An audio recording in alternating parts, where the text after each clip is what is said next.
首先，我们来看一则突发新闻。有伊朗国内媒体报道称，位于阿萨鲁耶的最大石化综合体发生了剧烈爆炸。据悉，这起事件造成了多名伊朗革命卫队成员的死亡，另外还有多人受伤。具体的情况是，位于阿塞卢耶的达马万德能源公司内部的空气装置和空分装置发生了事故。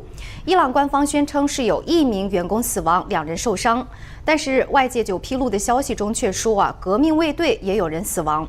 而这个阿塞鲁耶，它是伊朗最重要的石化和能源枢纽。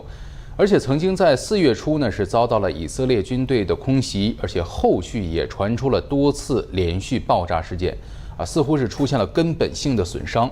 那目前呢，这起事件还不能确认是不是和军事的打击相关。新闻第一线也会为您持续关注后续的发展。